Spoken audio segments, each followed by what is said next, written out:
Hi hello friends, నేను మీడియాస్కి అందరికీ మరొకసారి వినాయక చవితి శుభాకాంక్షలు అండి. వినాయక చవితి అంటే ఒక ఎమోషన్. ఎందుకంటే చిన్నల నుంచి పెద్దల వరకు కులాలకు మతాలకు అతీతంగా ఈ పండుగను జరుపుకుంటామండి. అంత గొప్ప విశిష్టతగా కలిగినటువంటి పండుగ వినాయక చవితి పండుగ. ఒక్క వినాయక చవితి పండుగ రోజే మన భారతదేశంలో, కేవలం మన భారతదేశంలోనే 2 లక్షల కోట్ల వ్యాపారం జరుగుతుందంటే నమ్ముతారా ఫ్రెండ్స్? అదేవిధంగా ప్రపంచం మొత్తంలో ఎన్ని లక్షల కోట్ల వ్యాపారం జరుగుతుందో చూడండి.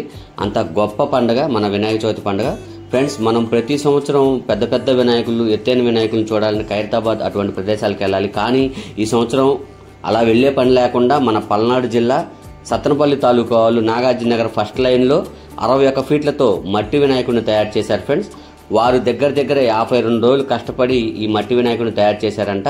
10 టన్నుల మట్టిని సేకరించి ఈ మట్టి వినాయకుడిని తయారు చేశారు. అదేవిధంగా నిమజ్జనం 9వ రోజు జరుగుతుందంట. ఆ నిమజ్జనం రోజే ఫైర్ ఇంజన్లతో అక్కడే నిమజ్జనం చేస్తారంట. నిమజ్జనం చేసిన మట్టి చుట్టుపక్కల రైతులకు అందజేస్తారంట.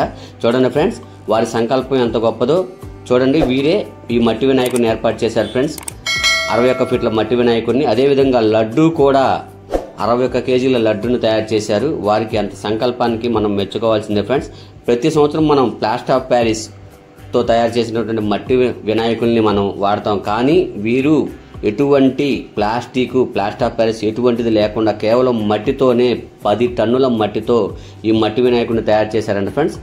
వీరికి ఒకసారి మనం అందరం మెచ్చుకోవాల్సిందే. ఎందుకంటే ఈ రోజుల్లో ఇంత గొప్ప మొక్కబోని దీక్షతో 52 రోజులు ఈ మట్టి వినాయకుడిని తయారు చేశారు ఫ్రెండ్స్. మీకు ఈ వీడియో నచ్చినట్లయితే నా ఛానల్ లైక్ చేయండి, షేర్ చేయండి, సబ్స్క్రైబ్ చేయండి ఫ్రెండ్స్. మన వినాయకుడిని చూడండి ఏ విధంగా ఉన్నాడో. 61 ఫీట్ల వినాయకుడు మన సత్తెనపల్లిలో నాగార్జున నగర్ ఫస్ట్ లైన్లో ఉన్నాడు ఫ్రెండ్స్. మీరు ఎవరైనా చూడదలుచుకుంటే వెళ్ళి చూడొచ్చు. కానీ దూర ప్రాంతాలకు ఎక్కువ శాతం ఖైరతాబాద్ వినాయకుడిని ఇష్టపడతారు. ఒక్కసారి మీరు కూడా ఈ వినాయకుడిని చూసి రండి, ఎంత సుందరంగా అలంకరించి ఉన్నాడు చూడండి ఫ్రెండ్స్. 61 కేజీల లడ్డూ పాట 9వ రోజు పెడతారంట. ఆ రోజు అన్నదానం కూడా జరుపుతారంట. ఆ మట్టిని కూడా, నిమజ్జనం చేసిన మట్టిని కూడా మనం తెచ్చుకోవచ్చు ఫ్రెండ్స్. మరొకసారి మీకు ఈ వీడియో నచ్చితే నా ఛానల్ లైక్ చేయండి, షేర్ చేయండి.